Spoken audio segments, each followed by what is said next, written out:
I'd say that the best thing to know is that affiliate marketing is probably the biggest growth channel in the online advertising sector, and that it's a very ROI focused type of marketing. That really is where all the brands and direct response companies are focusing these days.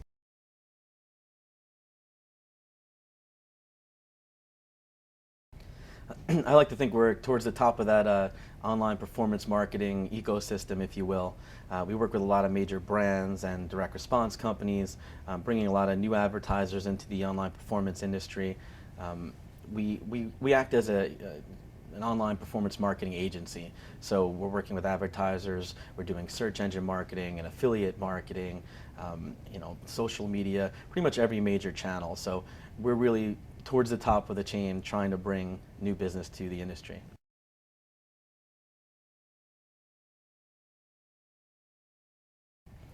I'd say the biggest benefit is just the ROI focus. I come from a background many years ago where I was in print and dealt with TV as well, and they're all great channels. But for the ADD children such as myself and the CMO of today, you want those results instantly, and to me that's the biggest benefit there is. You can really just get things to market quickly, get your results, and just keep optimizing.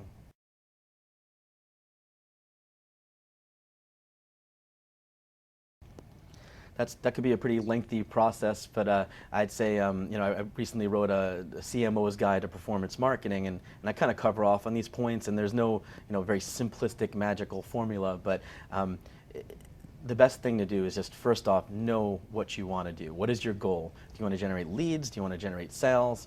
And know what your back end KPIs are. So just have that clear understanding, and it's pretty much your guiding force for everything you do in life. Where am I going? What am I doing? And then once you have that goal established, you conduct your due diligence process. Figure out which affiliate networks you're interested in, do your homework, references, financials. Really those are the major steps to get going up front, which is kind of the basic business practice, again, of everything in life.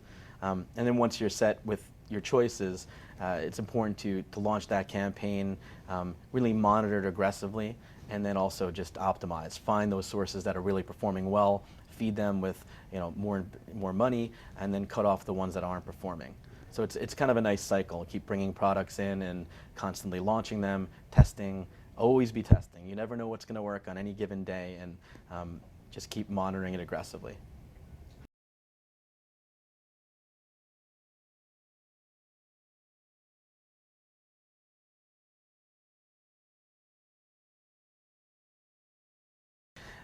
I think it's important, again, just to, there's no magical, Better Business Bureau of online marketing.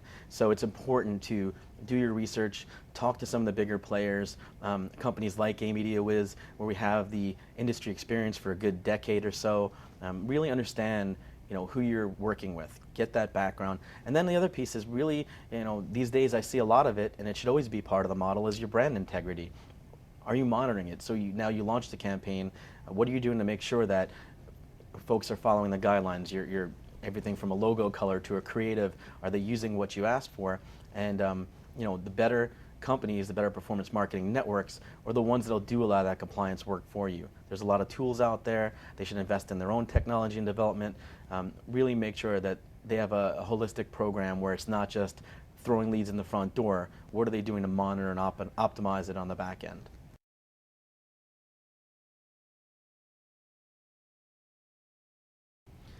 I think the challenges are that we have a very low barrier to entry, which is great for what I deem entrepreneurship.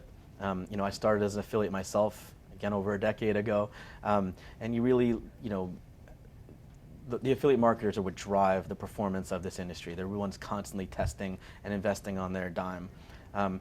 But I think it also comes with the aforementioned reputation issues where, because they are so creative, sometimes they don't follow all the policies and the guidelines that you set forth. So it's a bigger challenge. You start dealing with federal regulations, dealing with your own guidelines. Those become some of the bigger problems. So, the reputation piece is, unfortunately, you have some bad apples that spoil for the bunch, as the cliche would go. So you definitely have to make sure that who you're working with, they're keeping out the bad and you're working with the good. So again, the challenge there is just making sure you're up to date, and there are many guidelines, be it by a media channel such as a Facebook or a Yahoo and an email. If it's the government regulating a payday or an education space, that's where you're hiring your experts, as we were talking about before. So these challenges are really why you need experts to help you out.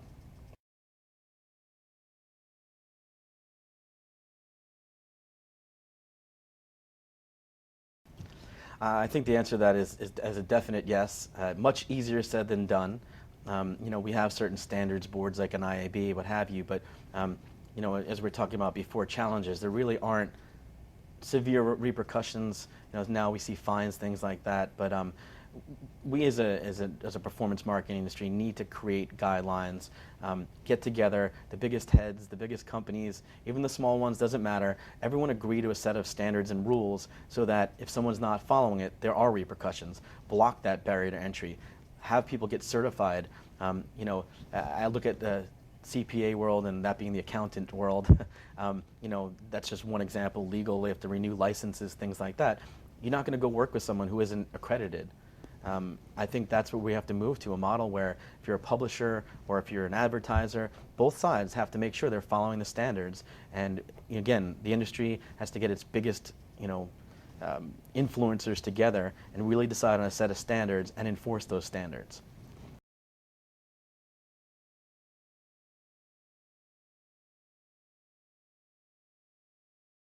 Gotcha. I mean, it's a tough answer to give a specific amount of their percent of budget, but I'd say in terms of dedicating it, I think if you're going to launch a program, you want to start with at least a good 10K spend, maybe even move to a 5K per media channel.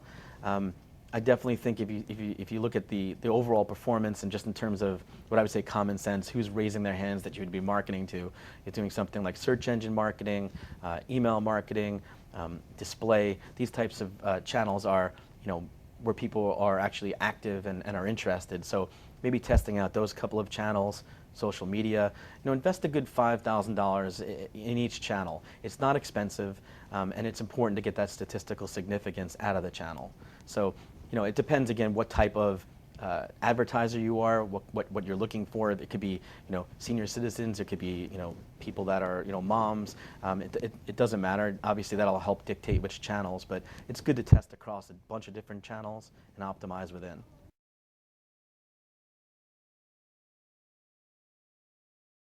Probably the two biggest trends right now would be mobile, and then I'll call it predictive modeling or just general quality. So in the mobile space, and that could be a whole other segment for people that are far more educated than I am, mobile is definitely a burgeoning area where just the nature of our world, we see 30 to 40% of folks opening up emails or viewing things on mobile devices, smartphones, tablets, that kind of thing. So really investing in that channel, building out pages that are mobile friendly, that resolve on the right devices. It's a whole challenge in itself, but that's a big area where people need to start targeting more and more, investing more dollars in it. The other piece I would say is quality, and we spend a fair amount of time on this as well. Using solutions like a CPA detective, an e-bureau, things where you're monitoring the quality of your traffic coming in, but then also on the back end, using some kind of intelligent predictive modeling in terms of which of these leads coming in are likely to result in some kind of sale or action that the advertiser needs. So it's not just throwing in as many leads as you can and making sure that they're high quality, but also on the back end, which ones are going to be the best converting ones as well.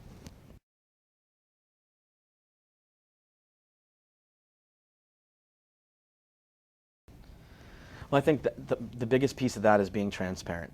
And if you're working with one network or even a few, it's critical that you spend the time sharing your metrics, even if it's weekly.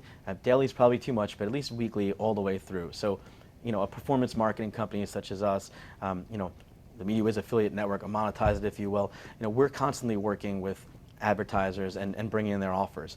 I like the advertisers the best that are saying, okay, great, thank you. You've shared with me your side, the clicks, the conversions, all of our important metrics. But then they tie that to their back end of, here are your leads, here's your different sources. on a sub-ID level, so meaning each affiliate that comes in, and then they can tie it all the way through with the downstream metrics. This resulted in a sale, or whatever the magic things are. If it's an appointment, did they show up? Did they book? Did they close? And was there a sale resulting out of it? So just tying that full circle together provides a full transparency, and then it helps even the affiliate network optimize the sources. So you can pay less for lower quality leads. Maybe the leads aren't converting as well, but you just right price it. If they're converting very well, then you pay more. So you really have to share those metrics all the way through and price it accordingly by source.